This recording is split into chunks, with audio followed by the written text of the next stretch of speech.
पूरी भरी हुई इंसेंस असॉल्ट राइफल और एक रिवॉल्वर अक्सर मुझे उस आशंका की याद दिलाते थे कि अगर मेरे हेलीकॉप्टर दुश्मन के इलाके में क्रैश हुआ तो मुझे बंदी बनाया जा सकता है। फिर भी मैं वही करती चली गई जो मुझसे अपेक्षित था। युद्ध की परिभाषिका आपको बहुत ज्यादा सोचने नहीं देती। यह कहना है हमारी flight lieutenant Kargil girl Gunjan Saxena का। गुंजन फ्लाइट ब्रांच में कमीशन प्राप्त करने वाली पहली कुछ महिला अधिकारियों में शामिल हुई और उन्होंने भारतीय महिलाओं को लेकर बनी एक धारणा को तोड़ने के क्रम में काफी संघर्ष किया है। आत्मविश्वास, मर्यादा और कठिन परिश्रम की जीती जाती मिसाल है retired flight lieutenant Gunjan Saxena, जिन्होंने अपने जीवन में खूब कड़ी मेहनत की और आखिरकार अपने सपने को पूरा करने में सफल रही। अपने सपने को पूरा करना गुंजन सक्सेना के लिए आसान नहीं था। उन्होंने कई बार असफलताओं का सामना भी किया, लेकिन कभी भी मेहनत करने से पीछे नहीं हटी। गुंजन सक्सेना इस धारणा का एक उदाहरण है कि कोई मुश्किल तब तक मुश्किल रहती है जब तक आप उसे अपने मन में मुश्किल मानकर बैठे रहते हैं। उन्होंने अपनी मुश्किलों को पार किया क्योंकि वह मानती हैं कि जहाँ चाह है वहाँ राह है और जहाँ कठिन परिश्रम व ईमानदारी है वहाँ आप हमेशा अपनी मंजिल तक पहुँचेंगे। नीले उन्मुक्त आकाश को विजय करने की आकांक्षा रखने वाले हर व्यक्ति के लिए यह पुस्तक एक प्रेरणा का स्रोत है।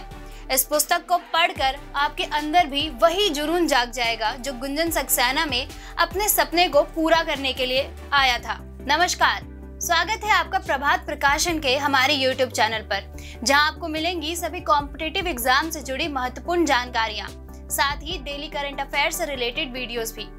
दोस्तों, आज की इस वीडियो में हम आपके लिए एक बुक रिव्यू लेकर आए हैं जिसे खुद retired flight lieutenant Gunjan Saxena ने लिखा है। इस पुस्तक का नाम है कारगिल गर्ल गुंजन सक्सेना, जिस पर आधारित एक फिल्म भी बनी है। इस किताब में उन्होंने अपने जीवन से जुड़ी हर छोटी बड़ी घटना का जिक्र किया है। सन 1975 में आर्मी परिवार में पैदा हुई गुंजन सक्सेना का बचपन से आर्मी के प्रति बड़ा लगाव था। उन्होंने अपने होम टाउन में ही अपनी स्कूली शिक्षा पूरी करने के बाद आगे की पढ़ाई के लिए उन्होंने दिल्ली विश्वविद्यालय के हंसराज कॉलेज में दाखिला लिया और साथ ही सफदरजंग फ्लाइंग क्लब के साथ जुड़ गई। बचपन से ही उनका सपना वायुसेना के साथ जुड़ना था, जिसके लिए उन्होंने सफदरजंग फ्लाइंग क्लब में रहकर आधारभूत बातें सीखने आरंभ कर दी थी। सशस्त्र सीमा बल की पढ़ाई सफलतापूर्वक उन्होंने पास कर ली।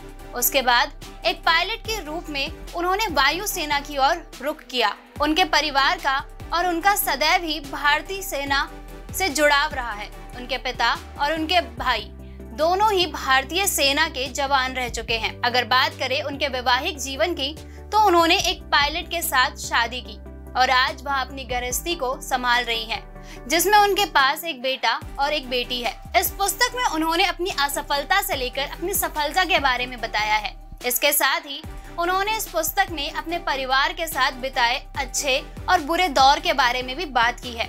साथ ही कुछ हसीन पलों की झलकियां भी उन्होंने इस पुस्तक के माध्यम से हमारे साथ साझा की है।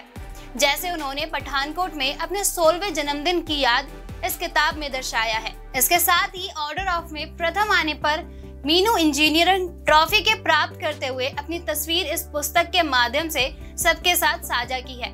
आपको बता दें, महिला अधिकारियों के दूसरे कोर्स का हिस्सा बनने पर गुंजन सक्सेना को उधमपुर में चेतक यूनिट में भेजा गया था, जिसकी मुख्य जिम्मेदारी फॉरवर्ड एयर कंट्रोल की थी, यानी युद्ध के दौरान पहले से जारी हवा में नजदीक से सहयोग या युद्ध क्षेत्र में हवाई हमले के अभियानों में उड़ान भरना और लड़ाकू विमानों को रास्ता दिखाते हुए उनके लक्ष्य तक पहुंचना।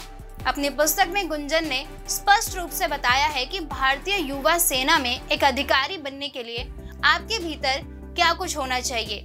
इस पुस्तक के जरिए उन्होंने कारगिल युद्ध के अपने अनुभव को याद किया है। दोस्तों, अगर आप इस किताब को खरीदना चाहते हैं तो आप इस पुस्तक को फ्लिपकार्ट और अमेज़न की मदद से ऑर्डर कर सकते हैं। इसके अलावा आप स्क्रीन पर दिखाए जा रहे नंबर की मदद से भी इस पुस्तक को मंगवा सकते हैं। दोस्तों, अगर आपको हमारी ये वीडियो पसंद आई हो तो इसे अपने दोस्तों के साथ भी जरूर शेयर करें। मिलते हैं एक नई बुक रिव्यू के साथ एक नई वीडियो में। तब तक के लिए नमस्कार।